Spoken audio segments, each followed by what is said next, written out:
Thank you, Sam. All right, welcome to, she deserves a round of applause. So, what we're going to do today is Sam is going to play in between each poet who reads. And she's going to do a little improvisation for it, so bear with us and see what happens. I've been doing this poetry service, I think this is my second or third year, but I've been involved with this church well over 10 years. And last year I did the poetry service. I looked out on the crowd and I realized that there's many people here who probably don't know who I am at this point, certainly since COVID. So what I thought I'd do is sort of give a little introduction to who I am and why they would actually ask me to be, lead the poetry service every year here. So, but before we do that too, I just want to mention, like most of us last night, I went to bed. It wasn't really sure if I was going to wake up to World War III. Not really sure what was going on. And I'd just like to take a minute, if we could, just to kind of reflect and hope that our better angels, all of our better angels, prevail. So if we just have a minute of silence, I think it would be really, really good.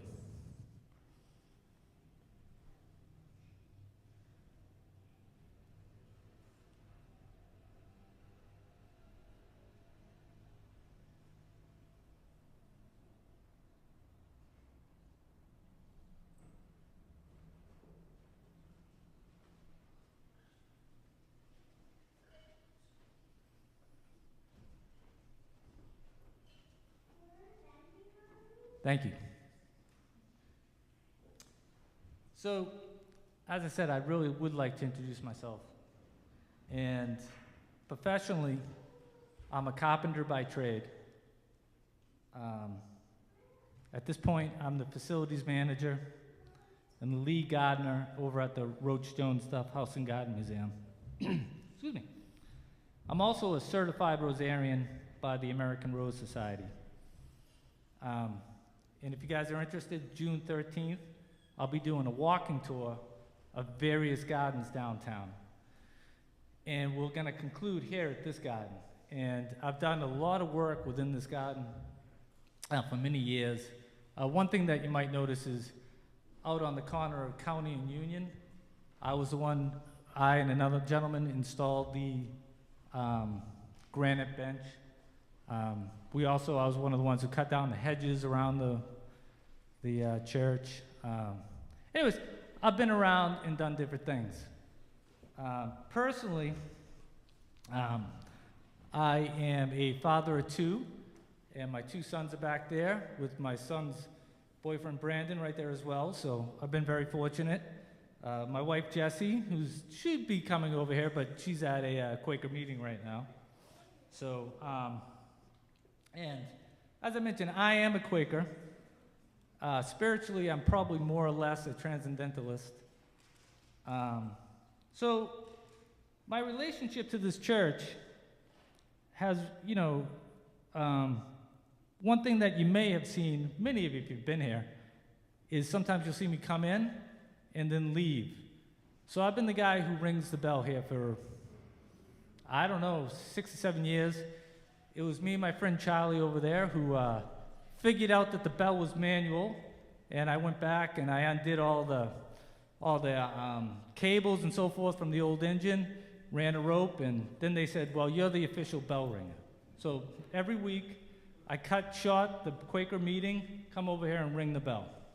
So I'm very fortunate. I really feel that that's a really great little thing for me to do. I'm also a former board member within the church, and I was also the former chair of the Social Justice Committee. But that was a long time ago at this point. So, I want to just also say that this church is also really important to me because it was here that, with my two sons actually, I was approached to do a Father's Day sermon. And it was the first public speaking arrangement that I'd ever gotten. And at any rate, it went really well. It really did. And afterwards, I got a lot of nice compliments and so forth. And so it's always held a very special place for me. Between that sermon that I gave, and also I did a sermon on hiking the Appalachian Trail. And both of those will play into some of the poems that I read. So I thought that would sort of be a good backdrop, because I actually think that to read someone's poems, or any type of literature, you actually have to know a little bit about the author. Otherwise, it becomes very interpretive. So the first poem that I'd like to read is a poem that I was building a rocking chair for a young woman, part of the poetry group here, who's having a child. And it was kind of on a deadline. And as I was working, exactly, I was on a deadline. And as I was working, I was kind of getting into it, but I wasn't paying really close attention. And I took a chisel and I drove it into my pinky. And it was, so if you can look at my pinky, right? And you could actually see the bone. But I had a time frame on this.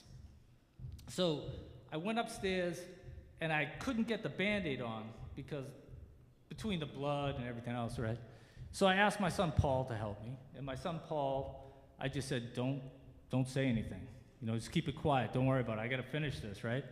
And of course he tattled on me. So, but afterwards, I really just, I started thinking about it. And I also believe that poetry should be, it shouldn't be so much contrived as though you feel it, you know? So I was sort of compelled to write this. And this is Mortis and Tenet. And this is about that situation. The chisel slips, cuts through the curtain of the skin. The bone revealed, blood soaks into the wood. Cusp, bandage continued. Mortis and tenon. The rocking chair completed. Safety is not a virtue. Make love. Have children. Conjure audacity. Dream for yourself. Dream for others. So, as I was saying, I'm also a little bit of a transcendentalist. And it's been a large part of my life. And I do not like people who are overly dogmatic or too heavy into ideology. And this is a poem that I wrote, sort of summarizes my spiritual beliefs. So this is called To Touch the Earth. To touch the earth is to know me. I am that poet.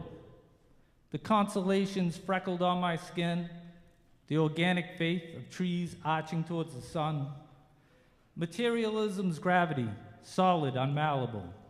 All is malleable, abstract, radiates from the fibers of the atoms. The easily missed obtrusive, the subjective acute. Death is not failure. The blue light shifts red. Thinking without definites, mind's essentialist vocation. Expanding, fingertips feeling, breathing in, exhaling, the poem of life, intermingling. And as I said too, I've had I had a really long life as a carpenter. And I loved being a carpenter. It's a lot of fun. You go from job to job, you get to help people. There's also a risk involved. I really like climbing on things, kind of hanging over things. You know, and people who don't do that sometimes, you know, they always talk about, like I say, safety and fear. But if you want to accomplish things, you really have to get out in front of that. And it's a big part of my life. I mean, as a dyslexic, you know, I also had a speech impediment when I was younger. So I just believe that you have to overcome things. I don't think you should coddle yourself. I don't really believe you should coddle other people. not trying to say that you shouldn't have empathy. I just think that you got to push people a little bit and push yourself. So, in light of that, I do like structure, and I can't seem to get away from it at one point. So, this is a Babineau poem, and it's about Mount Katahdin. And that's the highest peak in Maine. It's a start, well, it was a start for me with the Appalachian Trail. And I have a lot of feelings about Mount Katahdin. But what I found was I started to ramble as I was going to write something about it and trying to do free verse, which everybody falls into free verse, right? But there is something to structure too. So this really helped me condense my ideas, get what I wanted to say.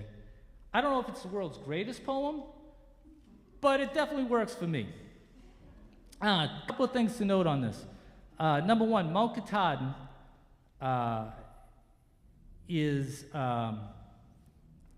Katahdin means great mountain. In the poem, I also mentioned Nokomis, which is an earth goddess. At the top of Mount Katahdin, it's got its own little ecosystem, and there's actually an Arctic butterfly up there that's only found on Mount Katahdin. And the last time I hiked it, I was actually blessed to see an Arctic butterfly. Also in this poem, I mentioned Pamela. And Pamela is a mythical figure with a moose head, wings, and a human body. And it flies around Mount Katahdin. And it causes bad weathers for those who might try to climb Mount Katahdin. So, I did experience a little bit about that, trying to climb Mount Katahdin. So, all right, this is called Katahdin. Great Katahdin's granite summit with its Arctic butterfly, Mother Nokomis' emblematic spirit. The ancient crest of the earth sits less than 13 feet of a mile high, Great Katahdin's granite summit. An allure amidst captivating the eye, Mother Nokomis' emblematic spirit. The red rocky pulpit, the hiker's waymark testifies, Great Katahdin's granite summit. To ascend and be unwilling to quit, the empirical mysticism just to try, Mother Nokomis' emblematic spirit. Weather and terrain of failure's culprit, with Pamela ever circling the sky, Great Katahdin's granite summit, Mother Nokomis' emblematic spirit. So, what I'd like to do is, I heard someone once say that poetry is sort of reaching for the sacred. I tend to agree with that. But I'd also say that sometimes poetry is just fun, and I don't think you should misalign that and just constantly be serious. I had a great time reading Langston Hughes' poems and really enjoyed it. He's got some really funny poems. He's got some very serious poems, but the man definitely had a sense of humor. So what I like to do is just finish with a poem that I wrote many years ago called Epilogue. And it's a poem, I kind of almost consider it for a place like this, sort of like where we're all seekers, kind of like a Unitarian prayer. At least that's how I like to think about it. It's only profound if you think it's profound. These are the spells we cast to which we are bound. Lessons of our lives continue to resound, holding on to truths we claim to have found, from wanderlust days till we lay in the ground. Thank you. Now, thank you. My good friend Kayla will be taking over. Everybody's signed up. Please, when you come up to read, please read into the mic. And do you have an announcement? Come on up. Hi, I'm Mari. I'm the Sunday school teacher. I'm going to be taking the kiddos upstairs now. If you want to meet me at the door, all children are welcome to come up and hang out with us if you'd like.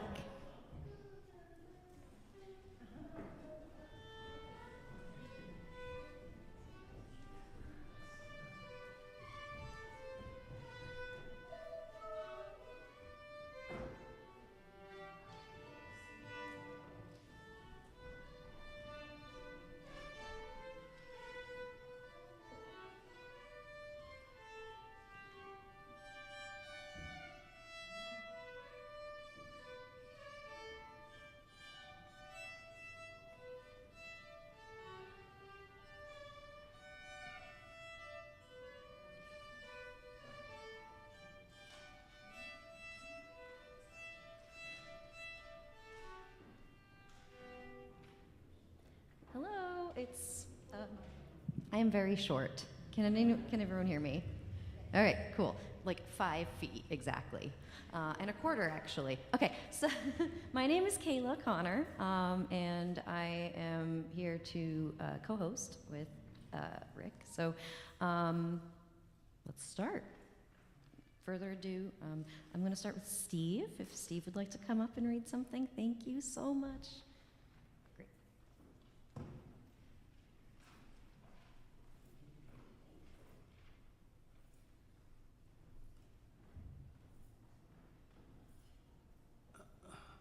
So I'm Steve Carmel, and these two very short poems, they're almost like a haiku each, come from the 6 months I spent in the Northeast Kingdom going up and down my 8-mile trail to town from West Mountain, where I was a fire watcher. So the first poem, and they're old memories, and old memories for me happen every single day. These things bubble in my mind, and they keep me calm in this craziness. So here's the first one. Bright blue, beauty bud, sweet song, gurgling brook, pale pink to strong green, God's great renewal machine.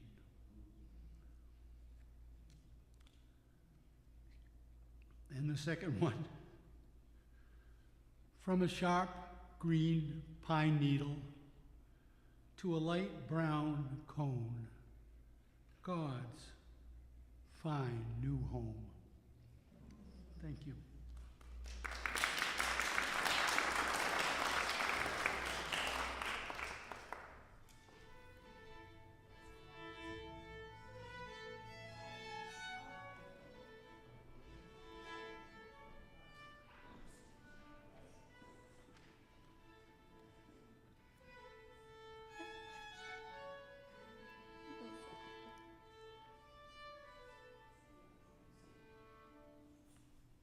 Hi. Thanks, Steve. Susie Bailey is next. Susie, she's not here. Excellent. So that's your next, Pam. Thank you. Pam Bullard's coming up. Thank you.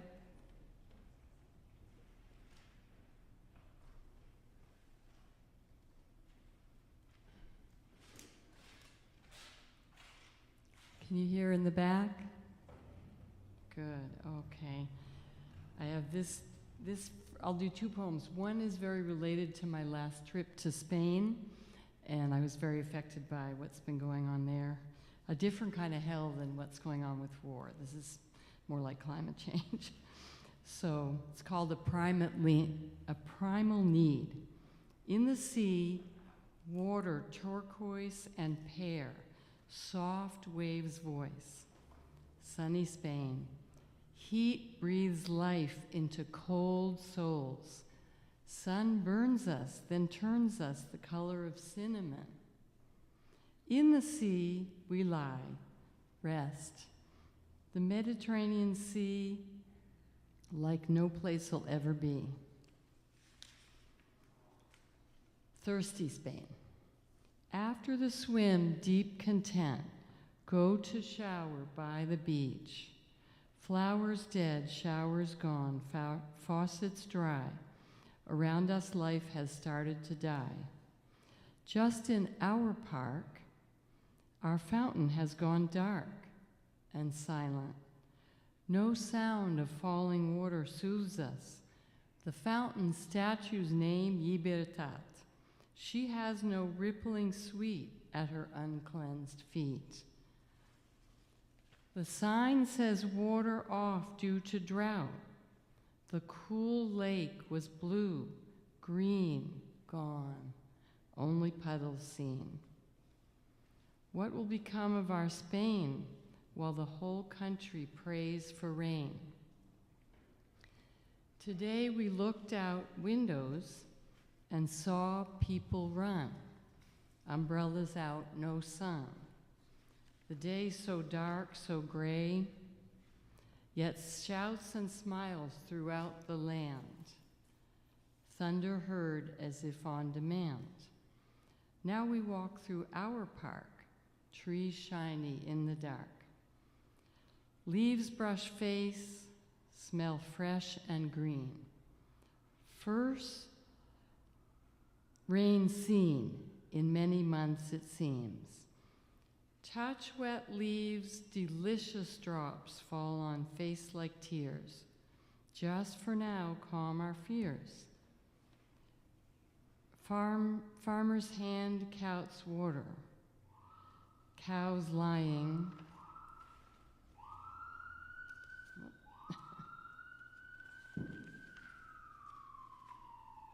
Cows lying, sickly, weak, now get up on unsteady feet.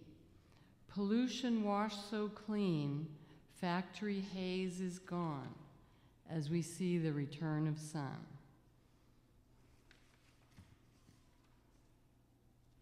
Lettuce, beets, flowers come to life once more, and fish jump the river shore. Yet we mourn the olive, sacred fruit of Spain, suffering now and disappearing. First press, cold pressed, extra virgin, the country cannot live without it. Terrain all dry, majestic olive trees bent over, turned to sticks. That's it.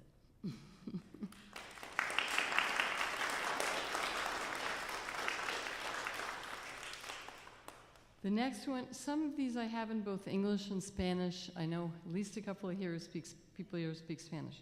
This one, I'm going to read the English, but I have the English and Spanish version on paper if later anybody wants to read the Spanish version. This is called Sisters Forever, Hermanitas para Siempre. Engraved on the tombstone were the words, Benitez Polanco, 1926 to 1996. I got out of the car with Gladys and her sisters and brothers in the humid falling dusk. Her mom had passed 6 years before, but we would sometimes visit the cemetery, talk to her, and clean the gravesite. The 5 siblings had been like family to me for years, though I spent no time with her mom, who was already gone. They took me to gatherings where I was the only non-Dominican, the only gringa. The 5 brothers and sisters cleaned the tombstone with large bottles of water carried from their kitchen with tenderness. They scrubbed and polished away the moss stains in honor of the mother who brought into this world 8 little ones in a rural home in the Dominican Republic. After we had taken in the silence for a time, we bowed our heads, and they murmured, Adios, mamá querida. Goodbye, dearest mamá. We left a yellow flower under the lights of the tombstone. The yellow color illuminated the blackness of the falling night in New Bedford, Massachusetts. Before we turned to our cars, Gladys hugged me tight. Thanks for being here, hermanita, she whispered. We both spoke at once. Hermanitas para siempre, sisters forever. Our way of saying hello or goodbye. It's hard to get through the last part. My tears fell slowly, thinking of the sickness which little by little was stealing her mind, her spirit. Now, months afterward, Gladys will go to Texas to be with her daughter, who will care for her, and the granddaughter she adores. But the next time we meet, she will no longer recognize me.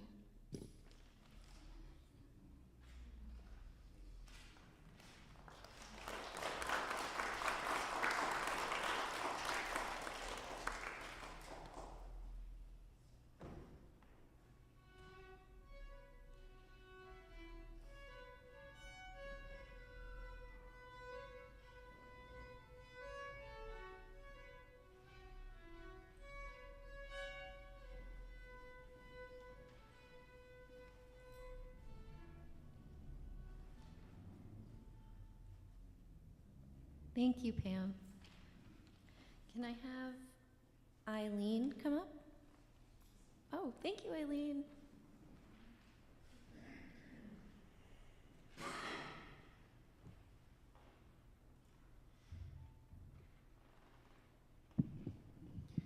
So I'm reading two poems today. They're not new, but they're very special to me. My mother's mother died when she was 6 years old, and she had an irresponsible, drunken Irish father. So he gathered up all the children and dumped them in orphanages. And after they all came out of the orphanage, the youngest one, the daughter, insisted that they take a picture together. And this is the poem that's about that. We have to take this picture, or no one will know we were once a family. Eileen Lucid. Philip and Mary, Eileen and James, no mother, no father in this picture. Are there hints of Eileen's madness, of Jimmy's descent into alcohol and failure? The photo speaks to me of loss and sadness, of souls with gaps. I think of Annie Drury, the absent mother, my mystery grandmother. I have only two pictures of her, one looking wistful, one looking ill. Her sweetheart wrote and wrote letters and postcards. He sailed to America, Annie followed. Was that her fatal mistake, or that she chose Michael? Ah, Michael. Now what's an Irish story without an Irish drunk? In 6 years, Annie bore a girl and a boy, a pair of twins, another girl, and the lost, unnamed baby. Michael sent the twins away. Not his fault. Why does she keep having babies? It's more than I can abide. The girl died in the care of the nuns. Not his fault. He was drunk too often. Her and those kids, they drive me to it. She stood between him and her babes and took their beatings for them. Died with her last child and her secrets. Not his fault. 4 frightened children and Michael. Let that God she always prayed to have them. Philip and Mary, 5 and 6, from graveside to orphanage. Michael's drink helped him bear it. Not his fault. Hail Mary, child of loss, God has abandoned you. Forgotten Mary, mother of mine, pray for your sins, that you are delivered from evil. The young brides of Christ, lost in the romance of marrying God, craved prayer, not childcare, no love to spare for the too many orphans. And so I have this picture of 4 wounded children pretending to be a family. It takes 4 generations to heal from the sins of the father. The children of my children should be fine. And now I have one more that's a much more upbeat poem. I know that was kind of a downer. Garden of my delight. In the acres of my heart, a garden grows. There I savor the charms and risks of growing things. My beloved is a cactus, and I, a tiny finch, slipping between the thorns. I stay for cactus blossoms and delight. Peony child, buds full, swelling, not blooming, and not blooming until, one day they gently unfold into mind-numbing glory. Blossoms huge, hardy, generous. Narcissus daughter, in disingenuous blooms, hiding a poisonous heart? Or is she an iris, partially open, partially closed, concealing the loving treasure within? Spicy and rich, this daughter, profusion of chrysanthemums, fireworks of color in my garden, they last, it seems, forever. My sister is Queen Anne's lace, purple heart visible, no need for a garden to grow in. She thrives on the borders, on the edges of things, and her root is life-sustaining. 6 young buds wave in the wind. Will this one be strong, that one fragile? Which one needs special care and more nurture? Curious, I wait with wonder and hope. I stroll through the garden of my heart, cherishing first one, then another, filled with the glory of growing things and the little anxiety that always accompanies love.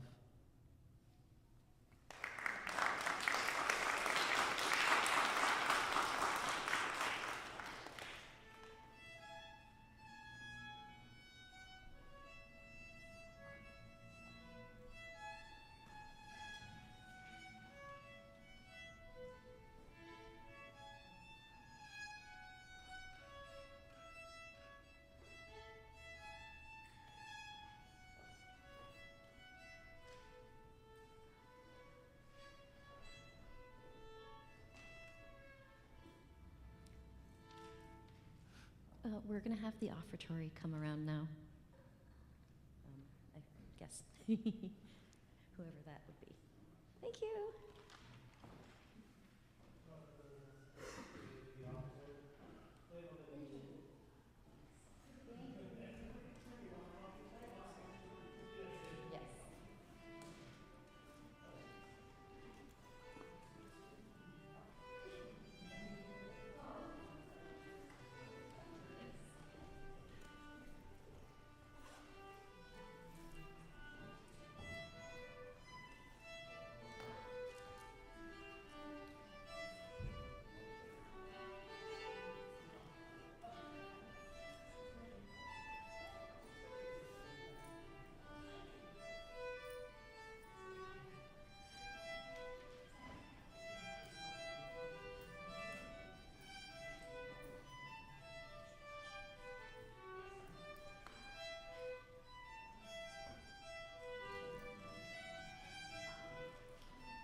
So sweet. Thank you so much. All right, next up we have Del Carmel. If I said that correctly. Del? Oh, okay. I'll skip you. Tori Ann?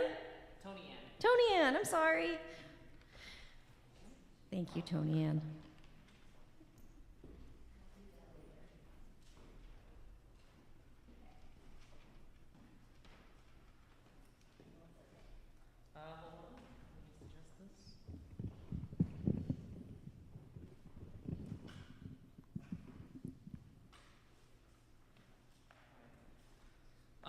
So this poem is called Time to Stop Struggling.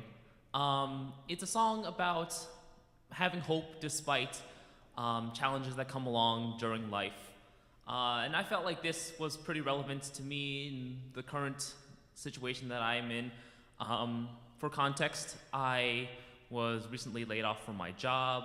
The job that I was at went under, and despite having a lot of sudden free time without a job, it's been pretty stressful. There's a lot of mental stress that comes with being unemployed, and I'm trying to figure out what I want to do next. I'm in this kind of weird, liminal space time in life where I have some time to figure out what I want to do, but at the same time, there feels like this lack of particular direction, and it can be a lot. So I felt like this poem really encapsulates the fact that, struggles like this will happen in life. They are inevitable. But despite that, it is up to you to have hope, stay fast, and really to take the time to be compassionate with yourself and find that hope that things will be better tomorrow. Life is unfair. Sometimes the misery we can't bear. This was a feeling I could never share. I am strong enough to move on from this pain. I won't feel the shame. My life is not a game. Tired of these tears and my fears, I will cherish my inspirations. I will find my dream, I promise. That's what I will achieve. I will find a way to leave. I'm not who you will deceive. I believe in miracles. These people laugh like it's hysterical. I won't fall. I may be lost, but I will be found. One day, I will find the perfect life. Life will run beautifully. I will fly like a butterfly through the night. Will have a pleasant sight. Afraid, but I will fight. No boundaries. Free my mind of all the pressure. Leaving here will be my pleasure. I want so much to be free. So much I want to see. I want to reach the sky. I want so badly to fly. See, I used to be a fool when I let you treat me cruel. I made a mistake, but I won't let myself break. Leave me, for God's sake. So now I kneel down to pray. For these times of struggle, I'll just say, I'll leave in your hands, God. I'll let go. Thank you.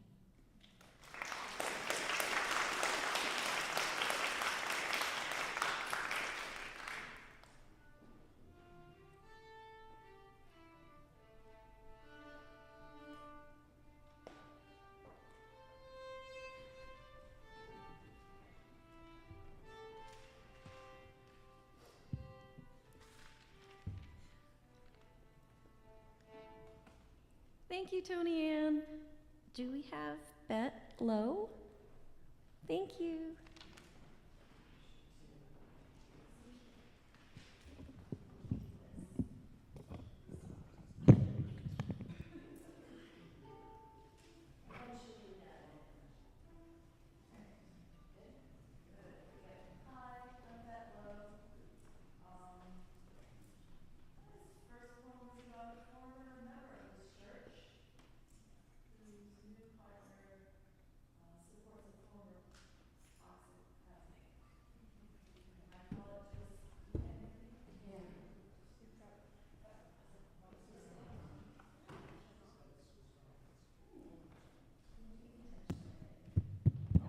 Okay.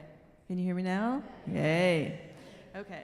This is called To a Smart Woman Stupid in Love. You wrap around him as arms of autumn mist engulf a coastal light. You pulse and glow with love light, a radiant heartbeat in the clammy fog. But aren't we just seeing his lighthouse beam? As ground fog molds to every dip in the land, you flowed into his life, took up his likes and ideas, yet as you embrace him, you disappear. I watch as you gradually lose substance. His thoughts and opinions shine through you. Do you know you are becoming invisible? Quiet as a cloud, you drift along. Do you even hear what he is saying as you sit with glazed eyes, smiling? Former Unitarian. I don't know what happened, but we're still supporting her. Okay, this is about me. It's called I'm Surprised to Be Old. I catch a brief glimpse of my face in a mirror. For a second, I pause. Then I go a little nearer. My features are the same, yet my face still shocks me. I'm surprised to be old. Who's this person looking back at me? Inside, I'm still that tomboy in the tree fort, riding bikes, climbing trees in the woods behind the carport. Some nights, I still dream of the pressures of college, yet it's been many long years since I was there gaining knowledge. I see mothers at the park in playgroups with their toddlers. My impulse is to join them, yet my baby is post-college. Your kids are your time machine, my friends always told me. In the blink of an eye, they'll be in university. Then one day, they might catch their own face in a mirror, and they may also see the great circle of life a little clearer. And this is a brand new poem. It's my final poem. It's called Whose Home Is It Anyways? Uncovering the firewood to find a chipmunk's careful collection of acorns. How something so small can move so much. I cover it back up and go on to the next. Whose home is it anyways? Startled by the whistle of a wren, she's made a big messy nest in my best basket. I hear her hungry nestlings. I can use a bag instead. Whose home is it anyways? Out to prune the elderberries, surprising a spotty fawn in the bracken below. Shaking, she stares at me with enormous eyes. I can prune another day. Whose home is it anyways? Monarchs flitter over the weedy patch by the drive. I need to mow there, but search under the milkweed leaves for their tiny jewel box eggs instead. I can always put off mowing. Whose home is it anyways? In a file at the courthouse is our name on a deed. It says this farm is ours. But is it for us alone? Whose home is it anyways? And I'm going to leave you all with a thought, as you all are probably going to go out to garden on this beautiful day. And it's a little haiku called The Rock. Musing on life's choices, waiting for the pain meds to kick in. Why did I lift that rock?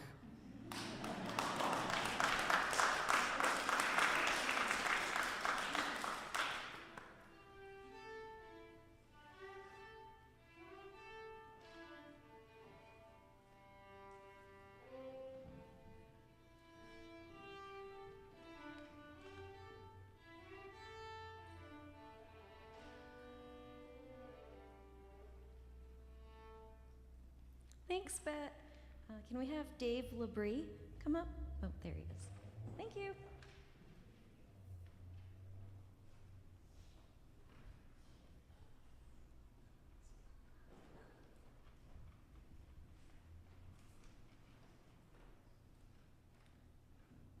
Morning, everyone. So I wrote this in the heart of the pandemic and in the winter when thankfully not being furloughed but still separated from the community of my workplace. So I'm offering this today as an offertory to the spring that's finally blooming and to this community that we have here. It's called Focus. A glimpse of ocean winks at me through all the bare branches between my window and the park, as if to say, I am winter's secret, do not hate the cold. At night, the starlight gleams more crisply in the cold, a glimpse of ocean reflecting back all those points of light, as if to say, even in the darkness, we will light the way. By morning, starlings slowly start to point the way, shouting to each other of warmer beaches and a glimpse of ocean, as if to say, though we've never been there, this is the way to our home. The sound of rushing winter air whirls around my home, promising to blanket soon everything in snow.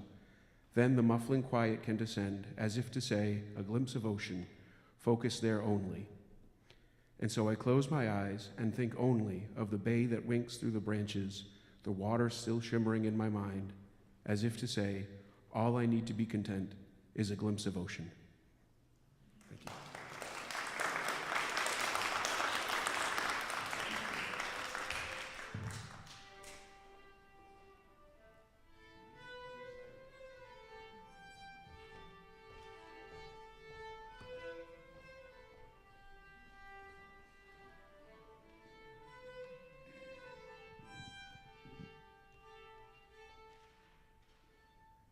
Thanks, Dave.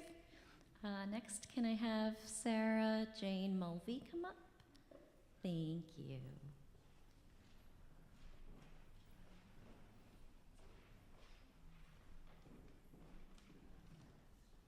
Good morning. Can everybody hear me okay? No? Okay. Is that better? There we go. Okay. Oh, touchy little microphone. Good morning. This is my first time at Poetry Service. I've seen it advertised every year, and the stars just never aligned until today, so I'm very happy to be here with you all. I've got two poems for you. Actually, I'm sorry, I forgot my phone.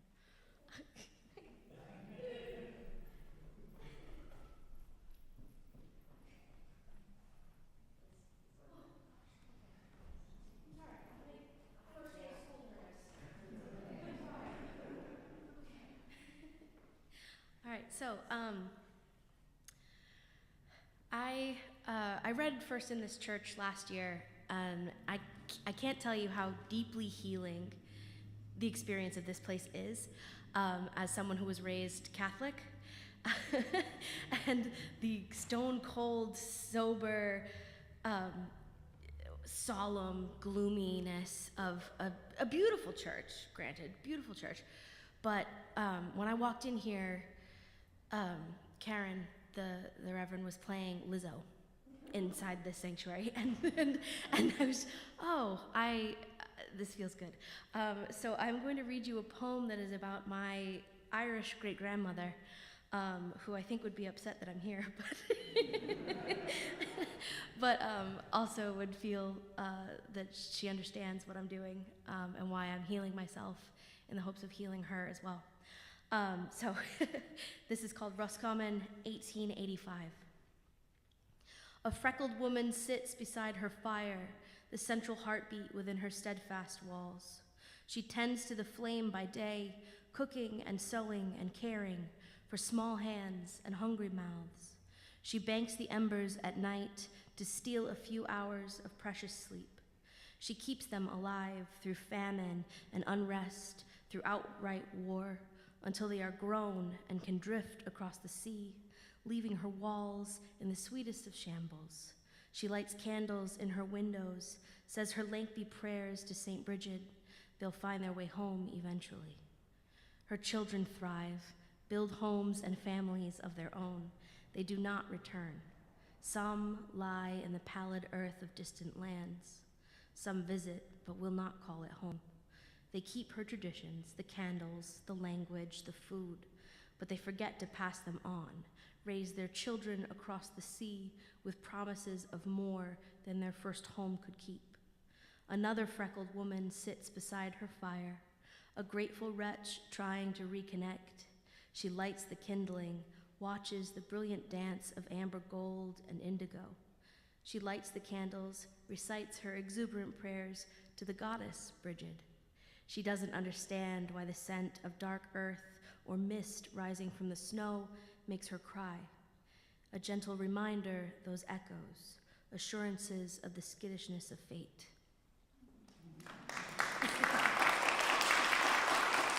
Thank you. Okay, one more for you that I actually wrote post-Eclipse Day last week. Yay! Hope everybody had fun that day. I did until I saw a news article posted the next day, and then I wrote this poem. The title is simply Eclipse.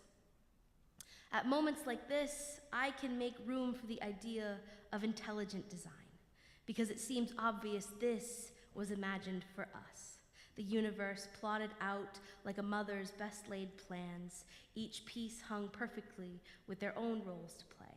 The sun, bright shining sentinel of life, and our guardian moon turn in their celestial dance as we, the opprobrious children of earth, clap and cheer. We who were pulled from the primordial mud by sheer chance, by accident, by miracle, now trapped in cubicles and cars, 9 a.m. to 5 p.m., sometimes longer. Little clumps of dust disintegrating with each passing year. For one afternoon we sprawl, eyes turned up to the sky, a few moments to contemplate the darkness, the light, the way our shadows blur or sharpen, and the knife's edge we stand on. As diamonds glint and reflections ripple, we understand for those few minutes we are star swirls, with our own part in the dance, tiny explosions timed perfectly within the ever-expanding, ever-unraveling magic of the universe. We feel the pull within us, respond to the anxiety of the birds, and panic as it seems to pause, the shadow deepening until 3, 2, 1, and it begins to recede. We turn our shades down, our shadows become familiar again, and we've costed the economy, some made-up nonsense word, $700 million, a made-up nonsense thing, before we return to the dust.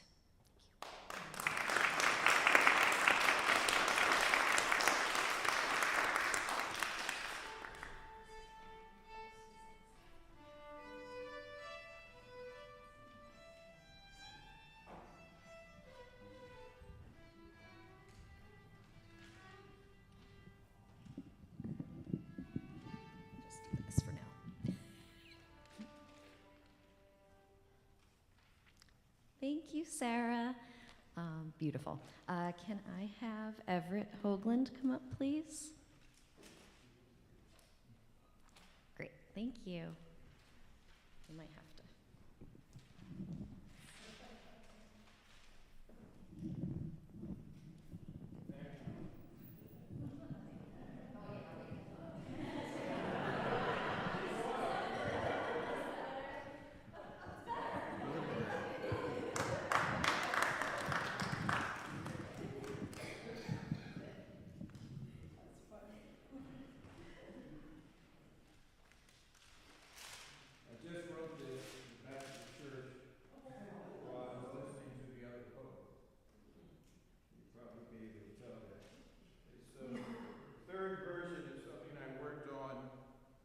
a year ago.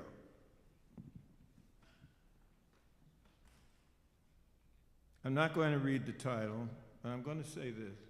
Very happy that Rick began or ended his beginning with a poem by Langston Hughes, who I met and who has always been one of my favorite poets. And I'd like to give Rick some homework. Poetry has changed like art has changed in modern times. Horse and buggy poetry has its charm, but a good free verse poem also is a careful composition. The composition is more subtle. Reread Walt Whitman. The homework assignment, I'll assign to all of you. I'll take that presumption, my career in education. Read America, Let America Be America Again by Langston Hughes. Given was coming up in November. It is timeless and timely. Let America be America again. It's not reprinted that often, but it's very relevant to life today. I'm not going to read the title of this poem because it'll be unnecessary. It's the last line in the poem. Church friend Rick wrought a concrete poem as symmetrical as a sonnet. Its lines are paired, its sections quatrain. Rick likes structure. Though free verse poems are carefully composed. Rick's poem shows how an object can be a kind of visual rhyme scheme, though ephemeral as a dream. His has an end-rhyme couplet at its end, lines that bend. Rick likes structure. His end lines are curved, bent, like thoughts, feelings, which are heaven sent. It is so easy to read so much into it. Friendship, giving, agape. You see, Rick's poem is a high-back, black walnut rocking chair given to me. He is a poet carpenter, a carpenter poet. His is the word made wood, the wood made word. More than something made of a tree, a poem in which I can read as it reads me. Reads to me about Rick, about life, about the thick of it. It makes me think, take stock of various things. Gently back and forth I rock. In rhythm with my own 1-2, 1-2 heartbeat. I put down my magazine or book and take stock. Life, love, Friendship, agape, giving. Carpenter poet Rick, poet carpenter Rick, rocks. Rocks, man, Rick rocks.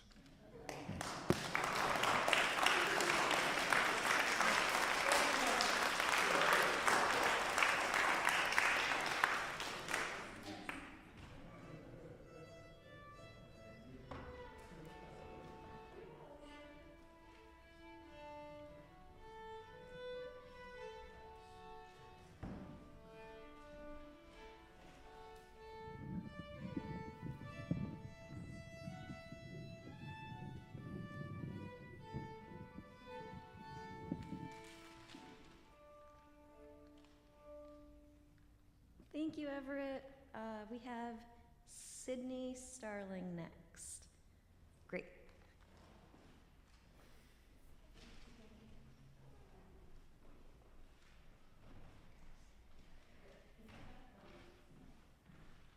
Hello, I'm Sydney. I'll introduce myself very quick because there's many. Oh, normally I speak very loud, so I don't want to scream. Oh, okay. Because normally we're in the poetry space too, so I'm like yelling. Okay, so everyone can hear me? Am I clear? No? Okay. Okay. Oh, I don't want to like scream. So hi, my name's Sydney Starling. There's many, many new faces that I see here, so it's a pleasure to meet you all. It's been a very, very long time since I've been comfortably in a house of God, so it's lovely to be able to be invited into this space. So thank you for that.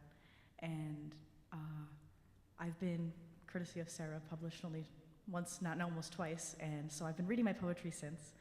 And this is like my third time reading in front of people, so I'm a little nervous, but I actually think the poems I've chosen today they're kind of community-based, so I think this is actually the perfect place to be reading them because I had this last poetry night, and it seems like God is... I'm sorry, I'm either talking too fast, I'm screaming, or I'm too quiet. I apologize. But these kind of focus on community, so I think this is... the stars aligned for this one. So the first one doesn't have a title like many others. It's called I guess it is, I Am Not Original. My menagerie of visions, made of a part so simple it makes the brain numb. I am not original. For my head is an eclectic collection of words and voices that have come into the intersection with my heart in just the right way. And I've always appreciated art, so I say, you're coming home with me, to phrases that otherwise may be lost to time. So what better thing to do than make those words mine, to strike the bell in my throat and with each and every line spew a collage, a collection of things found through time. So no, I am not original, I'm a being woven with rhyme, catching every spare thread that brush past that fly, every loose stitch, every leaf that fall dry, every stroke of daylight's breath that dances in my eye. I am not original, no I am not, I'll never lie, but a menagerie of visions, a curated collection of beauties I've made mine. So that's poem number one, and thank you. And then this is just a very little short thing that I wrote, but I think this is the most beautiful place to share it because I feel like it really just captures the vision. So I want to save the world, but it's eating my heart up, rotting it right down, but continue on I must. Love is the only thing that will save us now. Love will save us all. You're just jaded to rely. Do you want to save the world? Well, with love, you can try. So that's my two. Thank you very much for inviting me into this space. Thank you.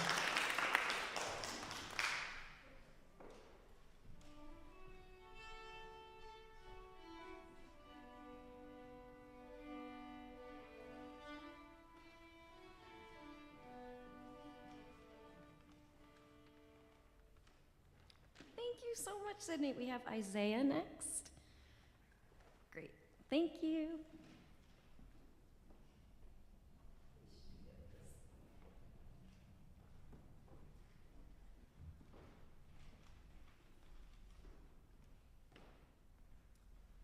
Hi, I'm Isaiah.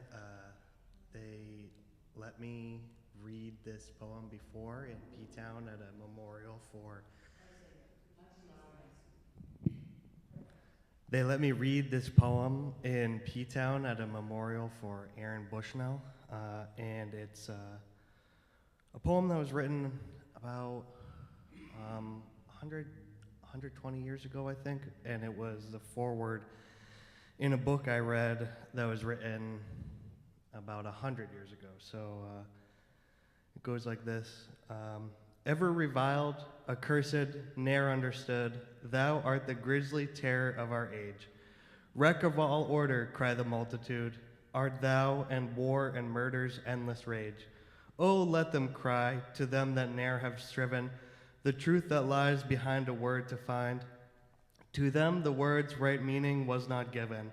They shall continue blind among the blind. But thou, O word, so clear, so strong, so pure, thou sayest all which I forego have taken.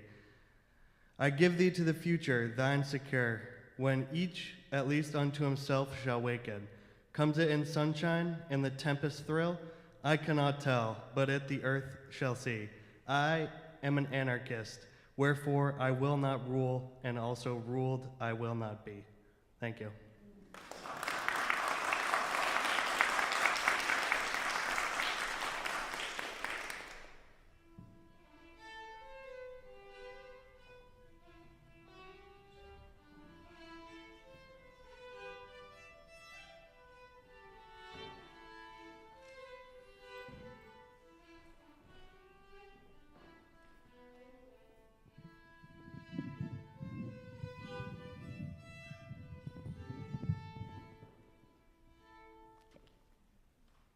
Thank you. All right, so I'm last but not least, I guess. So I actually wrote my poems and things into a little book, so I have it with me. I'm going to read the poem Amor Fati, which is based on the Wheel of Fortune in the Tarot Major Arcana, because I am a tarot reader. Anyway.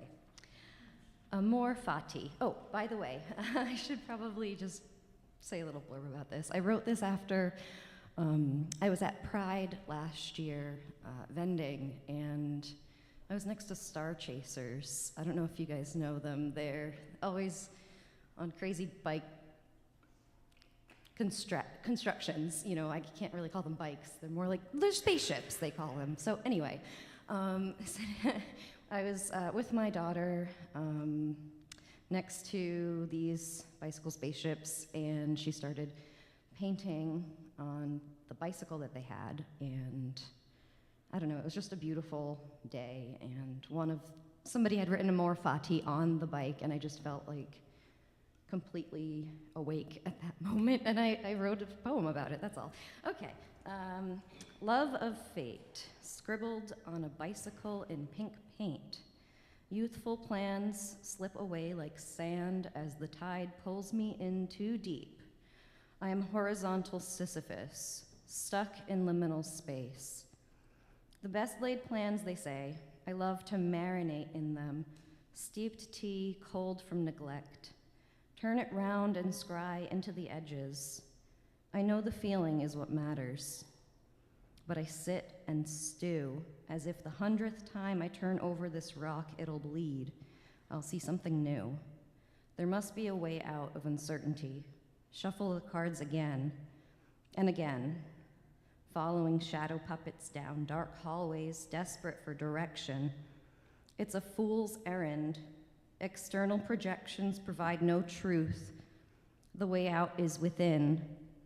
Will I drown? No matter. Standing still is death too. So I strike down self-doubts. They're kindling for fire. Dancing in the flames as they lick my fears away. Lighting a torch and raise it high to see the brightest light and darkest shadow. Together as always inside of me. Acceptance of what is and faith at what will be. Let go of the old roles. Make room for miracles. Out of darkness we rise anew and ready and willing, knowing that the past is proof. There's nothing I can't handle, nothing to stop me. Life springs from black dirt fertilized by broken dreams, open to the real, open open, a blue rose with thorns, a garden full of them. The soul is singing, let it be. Amor fati, love all that comes unconditionally. That's it. Thank you so much. Thank you. All right, thank you, everyone. Thank you to everyone who read. Thank you, Everett, for that poem. That was awful sweet. I wasn't expecting that. Got me to blush.